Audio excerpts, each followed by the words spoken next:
ব্যানার্জি জিন্দাবাদ, মমতা ব্যানার্জি জিন্দাবাদ, ভারতবর্ষের মুক্তি সূর্য মমতা ব্যানার্জি জিন্দাবাদ।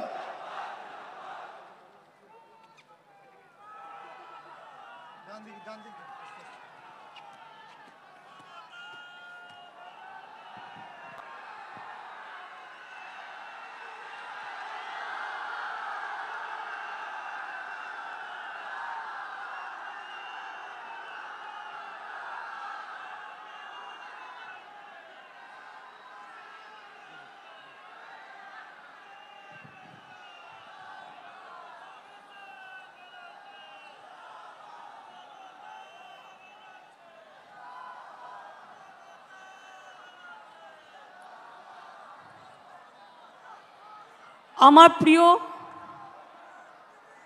সকল ভাই বোনেরা,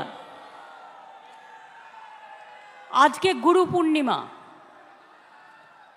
আমি সকল শ্রদ্ধেয় গুরুজনদের আমাদের সকলের পক্ষ থেকে জানাই অনেক শ্রদ্ধা, প্রণাম, সালাম, দোয়া, দণ্ডবত। আমি अखिलेश के জানাই बहुत बहुत धन्यवाद अखिलेश जी। मुंबई में आपका साथ मेरे को बात हुआ था और आपने मेरे को एक कहने पे स्वीकार कर लिया। आपने साथ में किरणमय, नंदी, ललित जी और भी बहुत सारे दोस्त को लेके आई हुई है। बंगाल का साथ मैं चाहती हूँ हिंदुस्तान का रिलेशन अच्छा हो।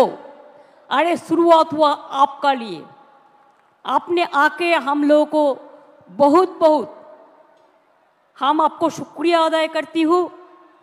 हम आपको पार्टी को, समाजवादी पार्टी को पहले अभिनंदन करने चाहूँगी कि यूपी में जो खेल आपने दिखाया, अभी तो बीजेपी को रिजाइन करना चाहिए था, लेकिन उसको शर्म कम होता है, आपको थोड़ा से दिन इंतज़ार करने पड़ेगा। लेकिन आपका साथ मैं सहमत हूँ कि दिल्ली में जो गवर्नमेंट एजेंसी लगा के, इलेक्शन कमीशन को लगा के, डरा के जो गवर्नमेंट ले आया, वो स्टेबल गवर्नमेंट नहीं है। कोई भी दिन हो जा सकता है, जैसे कभी धूप आता है, बारिश होता है, उसका बाद ऐसे बहुत दिन हो गया। Enough is enough. লক্ষ্মীর ভাণ্ডার, কন্যাশ্রী, রূপশ্রীর জন্য আমরা 60,000 কোটি টাকা খরচ করেছি। আরও লক্ষ্মীর ভাণ্ডারের অনেক প্রাপক, বিধবা ভাতা, বাংলার বাড়ি আমরা ডিসেম্বর থেকে শুরু করব এবং আমাদের কাছে যে লিস্ট আছে তা নিয়ে কাজ হবে। লক্ষ্মীর ভাণ্ডারেই শুধু 2,15,00,000 মহিলাকে আমরা 40,000 কোটি টাকা এর মধ্যে দিয়েছি, মনে রাখবেন। বিধবা ভাতা প্রায় একটু বর্ষা তো 21-এ হবে, এটা ঈশ্বরের আশীর্বাদ, আল্লাহর দোয়া, শহীদের চোখের জল, আপনাদের লড়াইয়ের প্রেরণা। এ জল দেখে ভয় পাবেন না।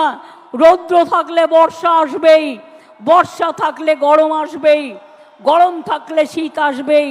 এটা প্রকৃতি মায়ের আশীর্বাদ বলে ধরে নিন। মানবিক ভাতা, বার্ধক্য ভাতাও আমরা প্রায় 25 লক্ষ মানুষ, 29 লক্ষ লোককে পৌঁছে দিয়েছি।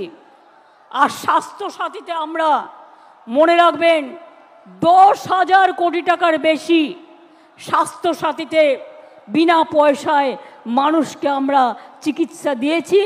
তাছাড়াও সরকারিভাবে অনেক সাহায্য করি আমরা প্রত্যেকটা হাসপাতালে। আমি আপনাদের বলবো, আমি চাই, আমরা চাই তৃণমূল কংগ্রেস, আমরা মানুষের সামাজিক বন্ধু হব। তৃণমূল কংগ্রেস মানুষের সামাজিক বন্ধু হবে। আমি বিবেকবান চাই, বিত্তবান চাই না। কেন জানেন? পয়সা আসে চলে যায়, সেবার কোনো বিকল্প নাই, এটা মাথায় রাখবেন। মানুষের কাছে কাজ করে দেব, দরকার হলে নিজে গিয়ে তার দরখাস্তটা লিখে দেব। আমি অল মিউনিসিপ্যালিটি, পঞ্চায়েত, এমএলএ, এমপিদের সকলকে বলবো, এখন থেকে কোনো অভিযোগ যেন কারো বিরুদ্ধে দল না পায়। যদি কোনো অভিযোগ কারো বিরুদ্ধে পায়, আমরা কিন্তু উপযুক্ত অ্যাকশন নেব, এটা মাথায় রাখবেন। আমি চাই আপনারা গরিব থাকুন, মানে যা আছে ঘরে সেটা খেয়ে বেঁচে থাকুন। আমার লোভ করবার দরকার নই, আমরা লোভী হতে চাই না, আমরা মানুষের বন্ধু হতে চাই। যতদিন আপনারা এই কাজটা করে যেতে পারবেন, ততদিন মনে রাখবেন আপনাদের কেউ সরাতে পারবে না, আপনাদের কেউ হাঁটাতে পারবে না। অন্যায় করলে আপনারা দেখেছেন, আমি তৃণমূল কংগ্রেসকেও ছাড়ি না, তৃণমূল কংগ্রেসকেও গ্রেপ্তার করি। অন্যায় করবেন না, অন্যায় সহ্যও করবেন না। এবং পরিষ্কার বলছি, মা বোনেদের সম্মান দেবেন।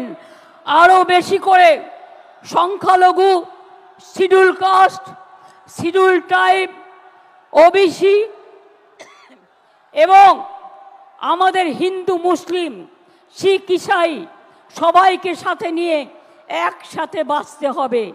এই কদিন আগে মহরম হয়ে গেল, শুরু হয়েছে শ্রাবণী মেলা। ভোলে বাবা পার লাগাও, ত্রিশূলধারী শক্তি যোগাও। তারপরে আসছে দুর্গা পুজো। সব অনুষ্ঠান যেন ভালোভাবে শান্তিতে পালিত করতে পারি। ঈদই হোক, বকরি ঈদই হোক, বড়দিনই হোক, যে প্রোগ্রামই হোক, দুর্গা পুজোই হোক, কালী পুজোই হোক, লক্ষ্মী পুজোই হোক, সরস্বতী পুজোই হোক, পুজো কিন্তু এবার একটু তাড়াতাড়ি এসে গেছে। আমি আপনাদের বলবো, আমাদের সকলকে, আমরা বাংলার অস্তিত্ব রক্ষা করব। বাংলার অস্তিত্ব রক্ষা করবেন তো? বাংলাই কিন্তু দেশের অস্তিত্ব রক্ষা করবে। তার কারণ বাংলা ছাড়া দেশ চলতে পারে না। মনে রাখবেন, জাতীয় সঙ্গীত কার লেখা? রবীন্দ্রনাথ ঠাকুর। তার জন্মভিটা কোথায়? বাংলায়। এই মাটি জাতীয় সঙ্গীতের হোতা। মনে রাখবেন, নেতাজি সুভাষচন্দ্র বোসের জয় হিন্দ স্লোগান বাংলাকে স্বাধীনতা যুদ্ধে তোমরা আমাদের রক্ত দাও, আমি দেব স্বাধীনতা, দেশকে এগিয়ে দিয়েছিল। বন্দে মাতরম, দেশকে বন্দনা করার স্লোগান কার? বঙ্কিমচন্দ্র চট্টোপাধ্যায়। তার বাড়িটাও বাংলায়। মনে রাখবেন, আমাদের গান্ধীজি গুজরাটের মানুষ হলেও তিনি জীবনের অধিকাংশ সময় কাটিয়েছেন বাংলায়, এটা কখনো ভুলে যাবেন না। এবং 3টে জায়গায় স্বাধীনতার আগে স্বাধীনতা ডিক্লেয়ার হয়েছিল দেশে, তার মধ্যে একটা তাম্রলিপ্ত সরকার, একটা বালিয়া, আর একটা হয়েছিল সম্ভবত তাম্রলিপ্ত, একটা বালিয়া, একটা মহারাষ্ট্রের সাতারা। কাজে বাংলা ছাড়া স্বাধীনতা আসতো না, বাংলা ছাড়া নবজাগরণ হতো না, বাংলা ছাড়া সতীদাহ প্রথা নিবারণ হতো না, বাংলা ছাড়া বিধবা বিবাহ চালু হতো না, বাংলা ছাড়া বাল্য বিবাহ বন্ধ হতো না, বাংলা ছাড়া বর্ণ পরিচয় কোথায় পাবেন? ও আমার দেশের মাটি, তোমার পরে ঠেকাই মাথা, সারে জাহাঁ সে আচ্ছা হিন্দুস্তান হামারা, এটা মাথায় রাখতে হবে। বিজেপি আন্দোলনে পারে না, সব সময় চলে যাচ্ছে এখানে সিপিএম, কংগ্রেস আর বিজেপি মিলে। আমার কাছে 10 লক্ষ গভর্নমেন্ট চাকরি রেডি আছে। একটা কাজ করতে যাচ্ছি তো কোর্টে গিয়ে পিল খাচ্ছে, আর পিল খেয়ে বন্ধ করে দিচ্ছে। কখনো বলছে 26,000-এর চাকরি খাই, কখনো বলছে 42,000-এর চাকরি খাই, কখনো বলছে ওবিসি উঠিয়ে দাও। না, উঠবে না, কারো চাকরি যাবে না। ওবিসি নিয়েও আমরা লড়ছি। জেনে রাখবেন, আমরা সুপ্রিম কোর্টে গেছি, আমরা লড়াই চালিয়ে যাব, আমরা লড়াই করব। 2 কোটির ওপর মানুষকে ওবিসি সার্টিফিকেট আমরা দিয়েছি, তারা আজকে নিজে পায়ে দাঁড়িয়েছে। ঐক্যশ্রী সংখ্যালঘু স্কলারশিপ দেয় না, আমরা দিই। আমরা বাংলায় প্রথম শিক্ষাশ্রী স্কলারশিপ তপশিলি আদিবাসী আমরা দিই। সাঁওতালি ল্যাঙ্গুয়েজ আমরা স্বীকৃতি দিয়েছি, অলচিকি আমরা স্বীকৃতি দিয়েছি। মনে রাখবেন, নেপালি ভাষা দার্জিলিংয়ের আমরা স্বীকৃতি দিয়েছি, গুরমুখী ভাষা পাঞ্জাবের আমরা স্বীকৃতি দিয়েছি, হিন্দি ভাষা আমরা স্বীকৃতি দিয়েছি। তারপরে এরকম আরও অনেক ভাষা আছে, কুরুক থেকে শুরু করে, সাদ্রি থেকে শুরু করে, রাজবংশী থেকে শুরু করে, কামতাপুরী থেকে শুরু করে অনেক ভাষার স্বীকৃতি আমরা দিয়েছি। তাই আপনাদের বলবো, যারা গুলির সাথে লড়াই করে বেঁচে আছে তারা বৃষ্টিকে কি ভয় করবে? ঝড়কে আমি করব মিটে, ঝড়কে আমি করব মিটে, ডরব না তার ভুকুটিতে। রবীন্দ্রনাথ ঠাকুর লিখেছিলেন, রবীন্দ্রনাথ ঠাকুর লিখেছিলেন, বাঁধ ভেঙে দাও, বাঁধ ভেঙে দাও, বাঁধ ভেঙে দাও, ভাঙো অত্যাচারের বাঁধ, ভাঙো স্বৈরাচারের বাঁধ, ভাঙো অনাচারের বাঁধ, ভাঙো। গরিব মানুষকে ভালোবাসো আর নতুন করে প্রাণে জোয়ার এনে বলো যে মনে রাখবেন 21শে জুলাই মানে একটা দিন নয়, 21শে জুলাই সাক্ষী থাকে 365 দিনের। এবং তাই ধন ধান্যে পুষ্পে ভরা আমাদের এই বসুন্ধরা, তাহার মাঝে আছে সেরা, সেটা হচ্ছে আমার বিশ্ব সেরা বিশ্ব বাংলা। মাথায় রাখবেন।